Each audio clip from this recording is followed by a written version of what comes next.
Bonjour bien-aimés dans le Seigneur, bienvenue dans votre émission À la lumière des psaumes. Nous sommes heureux de partager avec vous ces instants de sagesse inouïe. À la lumière de chaque psaume, nous avons vu que nous plongeons dans les galeries souterraines de la parole de Dieu et un psaume a la capacité de nous ramener dans un autre livre de la parole pour enrichir notre foi et nous donner ainsi d'être agréable à Dieu.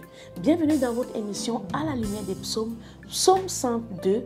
Que Dieu nous aide et nous donne la grâce de partager ensemble cette foi-là qui nous donne désormais d'être des sujets qualifiés pour être agréables au Dieu d'Abraham, au Dieu d'Isaac et au Dieu de Jacob.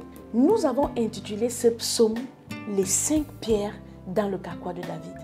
Quand on regarde le petit David qui sort de la forêt sans aucune éducation militaire, sans aucune formation adéquate, et nous voyons comment Saül lui donne même son épée pour dire de toutes les façons, tel que tu es aussi courageux, tiens quand même mon épée, peut-être qu'elle te sauvera dans la bataille. Qu'est-ce que David fait? David n'a pas utilisé l'épée de Saül. Nous avons très mal été enseignés dans les choses de la parole. La parole de Dieu est suffisante à elle-même pour devenir pour toi des voies toutes tracées dans le désert.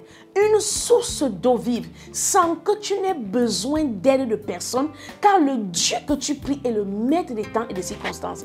Imagine-toi un jeune homme. Lorsque David va vers l'armée d'Israël, il n'y va pas pour aller discuter une place d'honneur. Il y va avec des fromages parce qu'en tant que berger, il avait l'habitude d'apporter à manger à ses grands frères. Mais lorsque David arrive sur le champ de bataille, il n'est pas indigné parce qu'on ne l'a pas choisi dans l'armée. David n'est pas indigné parce qu'on a choisi ses frères au lieu de lui. David n'est pas indigné parce que son rôle à lui, c'est d'aller apporter des fromages.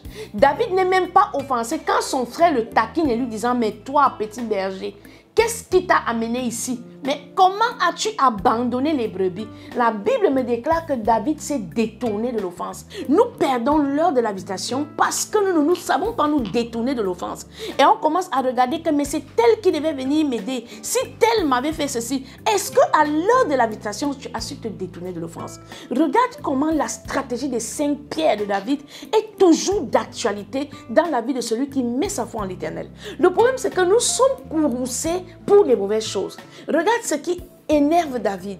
David ne se met pas en colère pour les choses qui le blessent.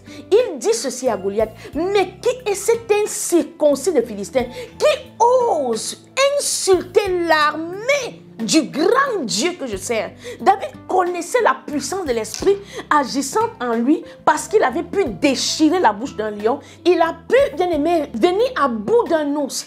Et lorsqu'il regarde Goliath, lorsqu'il regarde les paroles qui sortaient de la bouche de Goliath, ce qui l'indigne, ce n'est pas le fait qu'Israël avait déjà perdu autant de batailles. Là n'était pas son problème. Parce que quand il vient apporter le fromage, il ne vient pas pour dire pourquoi vous avez encore échoué. Non, ce sont les paroles dites par Goliath qui lui ont rappelé que personne n'avait le droit d'insulter ce Dieu-là, que lui, il connaissait dans le secret et qui avait la capacité d'accorder des exploits. Quelle donc était la stratégie de David? David a ramassé dans un torrent 5 pierres. Laisse-moi te dire que le torrent aujourd'hui, c'est la parole. Et lorsque David prend les 5 pierres, quelle était la signification des 5 pierres? Parce que David aurait pu prendre une seule pierre. Il aurait pu prendre 2 pierres, il en aurait pu prendre 3, 4, mais il en a pris jusqu'à 5. Que signifient les 5 pierres dans le carquois de David? Et pourquoi est-ce que l'une d'elles suffisait pour arriver à bout de Goliath? C'est cela la sagesse qui opère dans la beauté de la lumière de chaque psaume. Les 5 pierres de David, c'était tout simplement la première partie de la bénédiction descendante. Alléluia. Il y avait donc la première pierre, c'était les bienfaits que Dieu donne. La deuxième pierre, c'était le pardon des offenses. La troisième pierre, c'est la guérison des maladies. La quatrième pierre, c'est la délivrance de la tombe. Et la cinquième pierre, c'était le couronnement des bontés et protection dans la vieillesse. Bien-aimé dans le Seigneur, l'une seule de ces 5 pierres, David n'a pas eu besoin d'utiliser toute l'autorité de Christ contre Goliath. C'est une illustration pour te dire ce qui se passera dans le règne millénial. Le diable n'a même pas assez de compétences pour tenir devant le Dieu que tu adores, parce que laisse-moi te dire que depuis la Genèse, il n'est qu'une créature.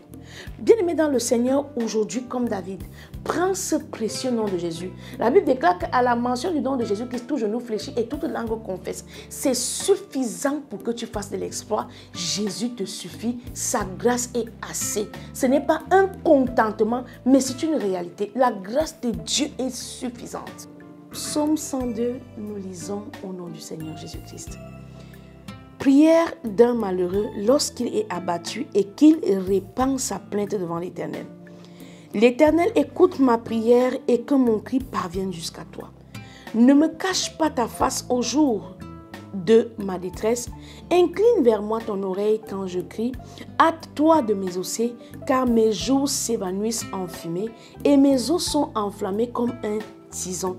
Nous savons l'état dans lequel se trouvait déjà l'armée d'Israël face aux Philistins Goliath.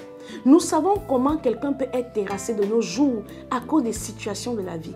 Voici ce que dit le Seigneur. Tu as déjà dans ton carquois, comme David, les 5 pierres, le nom de Jésus-Christ, les bontés énumérées que nous avons pris le temps de détailler car chaque pierre avait une révélation particulière. Tu as déjà ces pierres-là, bien-aimés. Quand on regarde comment les jeunes meurent de nos jours, alors que la pierre, le rocher du salut est disponible, l'ensemble de ces bontés découlantes du mystère des 5 pierres dans le carquois. Bien aimé, nous avons besoin de connaître le Seigneur. Nous avons besoin de connaître le Seigneur et d'arrêter de mourir comme des mortels. Pourtant, Dieu nous a fait Dieu sur la terre. Mon cœur est frappé et se dessèche comme l'herbe. J'oublie même de manger mon pain. Mes gémissements sont tels que mes os s'attachent à ma chair et je ressemble au pélican du désert. Imagine, c'est exactement le même état dans lequel se trouvait déjà l'armée d'Israël. Et il a fallu qu'un petit enfant, la Bible déclare dans le livre d'Ésaïe que Jésus, tel un rejeton faible qui n'avait rien pour attirer nos regards. C'est ainsi que David se présente devant l'armée et on dit, mais quel est cet enfant qui ose défier? Et David en retour répond, l'incirconcis de Goliath. Bien-aimé, sache que cette situation que tu traverses vient des choses qui n'ont même pas la hauteur de tutoyer le Dieu en qui tu mets ta confiance. Je suis comme le chat huant des ruines. Je n'ai plus de sommeil et je suis comme l'oiseau solitaire sur un toit. Chaque jour, mes ennemis m'outragent et c'est par moi que jurent mes adversaires en fureur. Il va voir, c'est ce que Goliath faisait. Goliath avait tellement traumatisé des vaillants soldats de toute une armée que lorsqu'ils attendaient même seulement la voix de Goliath, ils se cachaient. Mais il a fallu qu'il y ait ce faible rejeton-là, cette puissance révélée dans le mystère des 5 pierres qui aujourd'hui est accessible pour chacun d'entre nous par la foi. Je mange la poussière au milieu du pain et je mêle des larmes à ma boisson à cause de ta colère et de ta fureur, car tu m'as soulevé et jeté au loin. Mes jours sont comme l'ombre à son déclin et je me dessèche comme l'herbe. Mais oui, l'Éternel, tu règnes à perpétuité. Alléluia. C'est pourquoi David peut dire, mais qui? Et c'est ainsi circoncis de Philistin. Mais quel est ce problème dans ta vie aujourd'hui là qui te fait même croire que c'est la fin de l'histoire? Mais quelle est même cette situation qui t'amène à penser que Dieu ne peut plus faire ce qu'il a fait dans le passé? Laisse-moi te dire que le Dieu qui a soutenu David, c'est le même Dieu que tu appelles aujourd'hui.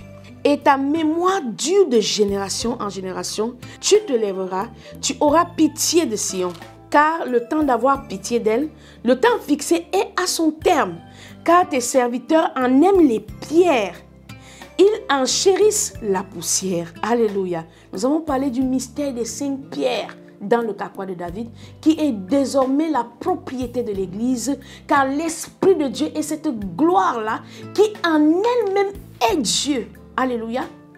Alors les nations craindront le nom de l'Éternel et tous les rois de la terre ta gloire. Oui, l'Éternel rebâtira Sion, il se montrera dans sa gloire, il est attentif à la prière du misérable. Alléluia. Il ne dédaigne pas sa prière, que cela soit écrit pour la génération future. Alléluia. Et que le peuple qui sera créé célèbre l'Éternel. Vous voyez donc que David va tutoyer la création. Nous avons parlé ici dans notre émission, dans sa présence, qu'il y a une différence entre la nouvelle création et l'ancienne création. David, à l'époque, avait déjà la révélation parce que l'esprit qui est révélé par le mystère des 5 pierres vit en lui. Il a le secret qu'il y aura de nouveaux fils que Jésus-Christ viendra créer dans les entrailles de la miséricorde divine. Alors David peut dire ceci, que cela soit écrit pour les générations futures que nous sommes, toi et moi, aujourd'hui, et que le peuple qui sera créé célèbre Dieu. Alors, c'est ce que nous avons dit dans les psaumes précédents. Tu n'as pas besoin de savoir ce que Dieu va faire.